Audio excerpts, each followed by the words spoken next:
안녕하세요. 부동산을 쉽게 다양하게 깊이 있게 분석하는 부동산의 비밀입니다. 집주인 탈출러시 요즘에 부동산 분위기가 이렇습니다. 한마디로 정리하면 먹을 만큼 먹었다 싶은 집주인들이 치고 빠지기 식으로 일단 매물을 던지고 있는 상황인데, 그에 반해서 매수세는 불과 얼마 전보다 확실하게 좀 약해졌습니다. 과연 집주인들의 탈출러시는 성공할 수 있을까? 멀고도 험한 내 집 마련의 길, 나는 언제 과연 올라타면 될까? 일단 요즘 부동산 현장의 분위기 특징부터 몇 가지 전달하겠습니다. 특징 1, 매물이 많이 늘었다. 두 가지로 정리할 수 있는데, 일단 무턱대고 탈출하는 집주인들이 늘었고, 또 호가 올리기 이런 것도 많이 심해졌습니다. 특징 두 번째, 영끌족은 끌어안고 분양받은 사람들은 또 시원하게 집을 팔고 던지고, 이런 상황이 극단적으로 벌어지고 있습니다. 특징 세 번째, 팽팽하던 기존의 어떤 매도 매수세의 이 싸움이 드디어 매도자가 꼬리를 조금 더 살짝 내리기 시작했습니다. 특징 네 번째, 분양하는 아파트 단지를 주변으로 해서 주변 기존 구축 아파트들이 가격 키 맞추기로 어떻게 보면 이게 시세 조작 이런 걸로 살짝 변질되어 가고 있습니다. 특징 다섯 번째, 어디든 호구형은 꼭 있다. 근데 왜 이 직업을 가진 사람들이 이렇게 여기에 몰렸을까? 먼저 첫 번째 특징부터 한번 보겠습니다. 첫 번째 정리해보면, 서울의 아파트 매물이 기존보다 많이 지금 늘어나고 있는 거는 여러분도 다 아실 겁니다. 하도 여기저기서 얘기하니까요. 그 말은 집을 팔고 싶어 하는 사람이 엄청나게 늘었다는 겁니다. 지금 가격에. 우선 수요와 공급, 이거 제가 봐도 좀 중요합니다. 부동산에서는 특히나 실제 매우 민감하게 받아들여지고, 그 위력 또한 상당히 큰 부분입니다. 제가 직접 경험했던 겁니다. 이런 것들. 지금 아파트 인허가 물량이 확 줄었기 때문에 2년, 3년 후에는 서울에 아파트가 공급 부족으로 아파트 가격이 확 폭등할 수 있으니까, 지금이라도 당장 분양받고 집 사라 이렇게 떠드는 사람들의 이야기가 완전히 틀렸다, 이렇게까지 제가 말을 할 수는 없습니다. 그거는 맞지만 제가 보는 관점에서 아파트 인허가 물량은 인위적으로 지금 줄이고 있다, 이렇게 저는 판단이 됩니다. 이 이야기는 언제든 이 아파트 인허가 물량은 다시 늘어날 수 있다라는 겁니다. 물론 전제 조건이 좀 있긴 하죠. 조합원들이 항복 선언을 하고 조합원 분담금 폭탄을 다 떠안으면 오늘이라도 당장 2년 3년 후에 공급량을 팍팍 늘릴 수 있습니다. 또 다른 방법이 있기도 합니다. 그리고 더 좋은 방법입니다. 제가 이거 볼 때 바로 높으신 분들이 이거 정리 한번 싹 해주면 됩니다. 왜 그런 거 뉴스에서 많이 보셨죠? 높으신 분들이 재벌 총수들 청와대로 쫙 초청해서 밥도 먹고 차도 마시고 이런저런 이야기하는 거, 그러면 기업들이 갑자기 일자리 늘리고 경제를 살리긴데 어떤 최선을 다하겠다라면서 막 발표를 하고 그럽니다. 여기서 일자리 대신 주택 공급으로 단어만 바꿔치기 하면 됩니다. 많은 그게 될지는 저도 잘 모르겠습니다. 아무튼 2년 3년 후의 일까지는 제가 점쟁이가 아니라서 정확하게 뭐라고 말씀은 못 드리겠지만, 지금 당장은 공급이 넘치는 수준입니다. 팔 사람은 많은데 살 사람은 그에 비해서 무척 작다. 물론 이 집을 사고 싶어하는, 분양받고 싶어하는 이 대기 수요는 많이 있습니다. 그렇지만 중요한 거는 지금 가격에는 그렇다, 이겁니다. 지금 가격에 집을 살 사람 수요층은 매우 적다. 그러면 수요와 공급만 이걸 놓고 본다면 단순히 가격이 하락할 가능성이 조금 더 커지는 걸로 볼 수 있습니다. 그리고 마지막 한 가지 더, 아무리 서울이라고 해도 제가 엄격하게 이걸 잣대를 들이대고 받으러도 집이 모자라진 않습니다. 서울에 주택 공급률은 이미 100%가 넘어선 지 꽤 됐습니다. 여기서 제일 중요한 거는 더 많은 사람들이 골고루 많은 혜택을 받도록 부동산 정책이 앞으로 나오는 겁니다. 그렇게 되길 저도 바라봅니다. 실제 부동산 현장에서 요즘 집을 팔려고 내놓는 사람들의 패턴은 크게 두 가지로 나눌 수 있습니다. 하나는 일단 쭉 하락했다가 아이고 이 정도 반등했으니까 여기서 더 오르긴 힘들겠네 라고 판단한 집주인들이 좀 늘어났고, 그런 사람들이 적극적으로 매도를 시도하는 부류, 이렇게 좀 나누고 있습니다. 이분들은 주로 갈아타기를 또 하려고 하는 사람들이 많은데, 만약에 그게 여의치 않다면 뭐 전세를 당분간 살아도 오케이 이렇게 생각하시는 분들이 좀 있습니다. 어떻게든 일단 팔고 보자 약간 반등했을 때 이때가 마지막 기회다라고 생각하는 사람들이 좀 많이 늘어났다. 그리고 또 한 부류는 실제 집을 팔 생각이 별로 없습니다. 요즘 들어서 호가 쌓기가 좀 다시 많이 늘어나고 있는 느낌입니다. 즉 최고가 매물을 일부러 자꾸 위에 쌓아두는 겁니다. 만약에 최저가가 11억대에 똑같은 게 평형대가 좋은 게 있어요. 그런데 최고가는 막 14억대에도 있습니다. 갭 차이가 엄청 크죠. 똑같은 집인데 같은 아파트 단지인데 가격 차이가 꽤 많이 나오는 매물들, 이런 거는 일부러 지금 호가 쌓기 하고 있는 겁니다. 이거는 KB라든가 어떤 부동산 이런 사이트들이 이 평균 가격으로 아파트 가격을 좀 이렇게 산정해서 올랐다 내렸다 말하는 부분이 있는데, 그런 거를 일부러 끌어올리는 겁니다. 일종의 뭐 어떤 시세 조작 이런 거랑 같은 겁니다. 이게 여기에 또 얼씨구나 하고, 와 3억이나 싸니까 14억보다 11억이니까 이거 싼가 보다 하고 덥석 물어버리는 그런 사람들이 또 하나씩 나타나는 현실 또한 뭐 실화이긴 합니다. 믿기진 않지만 실화. 특징 두 번째, 영끌족은 집을 꼭 끌어안고 있고 분양받은 사람들, 기존에 신축 받았던 사람들 오히려 시원시원하게 집을 잘 던집니다. 팝니다. 제가 참 대단하다고 느끼는 게, 현장에서 영끌족 분들은 정말 집을 꼭 끌어안고 있습니다. 여태까지 낸 대출 이자 비용이 아까워서, 그리고 또 집을 산다고 취득세도 냈고 또 부동산 중개 수수료 이것도 만만치 않죠. 이런 거 막 엄청 몇천만 원씩 막 내고 막 이런 거 큰 돈이니까 이게 다 손해가 되는 거니까 지금 팔지 못하는 거, 그런 거 저는 이해합니다만은, 그렇다 치더라도 정말 잘 안 팝니다. 영끌족들은 오히려. 그런데 정작 이것보다 더 중요한 이유 또 있습니다.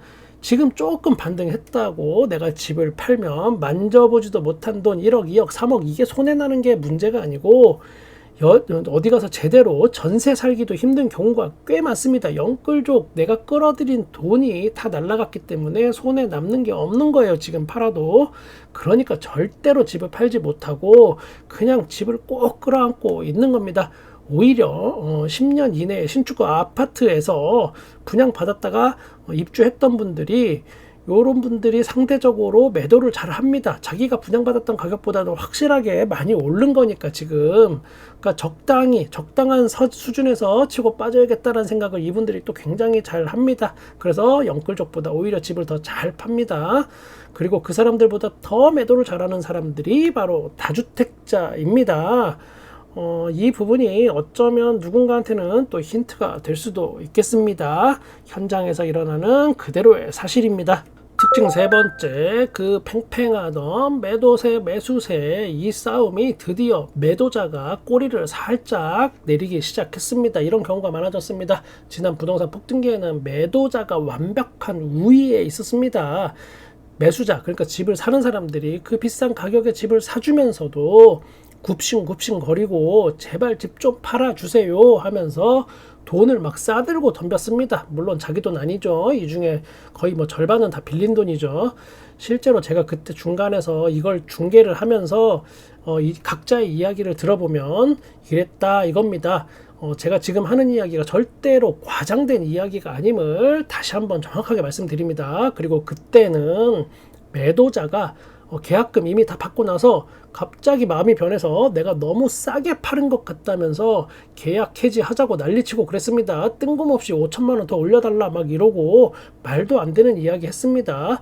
이런 거 언론에서는 아마 다루지 못하는 이야기들이, 아마 모르니까 못 다루겠죠. 아주 파란만장한 그런 이야기들이 많았습니다. 사람이 저렇게까지 할 수 있구나라고 생각했던 그 시절입니다.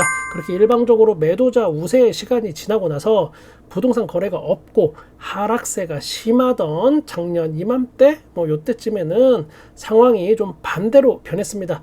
제발 집 좀 팔아달라고 막 사정하던 매도자, 집 팔려고 하는 집주인들이 많았고 매수세가 기가 좀 더 셌습니다. 그런데 이게 또 부동산에는 이런 게 있습니다. 아무래도 부동산 매매에 있어서는 기본적으로 집을 팔려는 사람, 매도세가 가지는 기본적 우위는 좀 있습니다. 왜 그런지 뭐 저도 잘 모르겠는데 집을 사려고 하는 사람들이 기본적으로 굽히고 들어가는 게 거의 대부분입니다. 다른 데는 모르겠고 아무튼 대한민국에는 그런 게 있습니다. 그럼에도 불구하고 그런 불리한 거를 다 뒤집고 매수하겠다는 사람이 이렇게 높은 위치에서 찍어 내리면서 집을 사던 이런 광경, 저도 참 오랜만에 보던 광경이었습니다. 그러면 반등하던 지난 몇 달간은 어땠나? 이게 가장 궁금하시겠죠? 그냥 팽팽했습니다. 5대5라고까지 말하기는 좀 그렇고 4대6 정도로 매수하겠다는 사람들이 그래도 힘이 더 셌습니다. 매도세가 계속 기에 눌려 있었던 겁니다. 그동안. 이걸 제가 과연 어떻게 판단할까? 제가 판단하는 근거는 바로 이겁니다. 중간에서 제가 중개를 하다 보니까 가격 조정을 합니다. 매도할 사람, 매수할 사람 양쪽 이야기를 다 들어보고 그 속마음까지 다 들여다봅니다. 폭등기에는 집을 파는 사람이 절대 안 깎아주고 한 푼이라도 더 받아냈었고, 여차하면 계약하기 직전에 가격 합의까지 다 해놓고 갑자기 돈 더 올려달라고 하고 막 그랬었는데, 지난 몇 달간은 집을 사는 사람들이 집값을 잘 깎았습니다. 거기서 2천만원, 3천만원 더 빼주면 내가 살게요. 이런 사람들이 거의 이겼습니다. 그러니까 10억 정도 하는 아파트 거래라면 매도자가 2천만원, 3천만원, 5천만원까지도 매도하는 사람들이 또 잘 깎아줍니다. 막판에 막 깎아줍니다. 급하니까.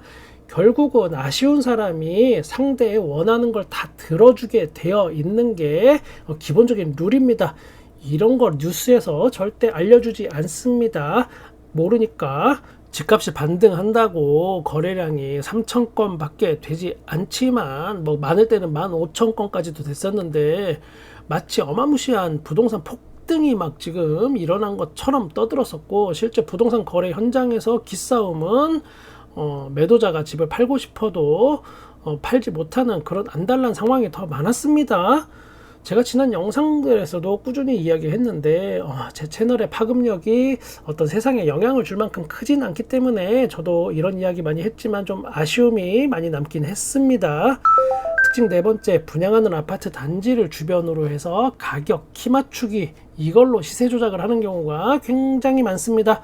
제가 주로 다루는 영상 카테고리 중 하나가 바로 이 아파트 청약에 대한 분석인데, 그러다 보니까 또 분양에 대해서 제가 알 수밖에 없고, 또 분양 대행사를 운영하는 대표들, 본부장들, 요런 분들 저랑 속마음을 터놓고 다 이야기할 수 있는 사람들이 또 친한 형들이다 보니까 남들보다는 조금 더 알고 있습니다. 이런 쪽에 대한 실체를. 아무튼 각설하고 여러분이 반드시 꼭 한 가지 알아두셔야 할 게 있습니다.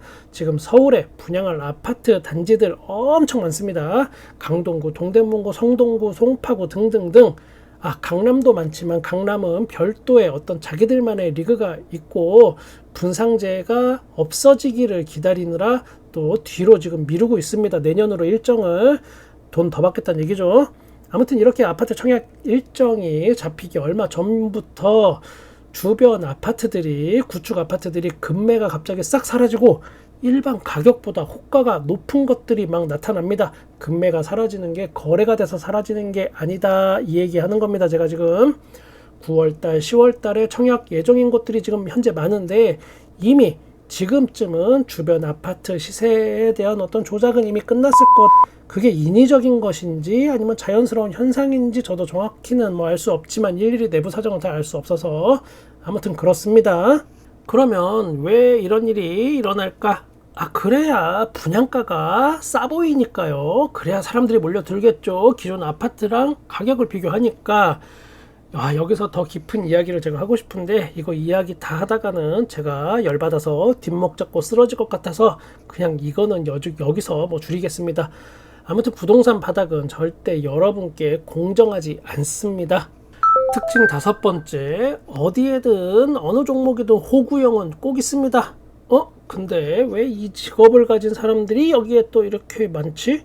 하는 게 있습니다. 100명 중에 99명이 나는 지금 가격에는, 지금 이렇게 높은 가격에는 집을 안 사라고 생각을 해도 어디선가 또 호련히 나타나는 딱 그 한 명이 집을 만약에 사게 됐다.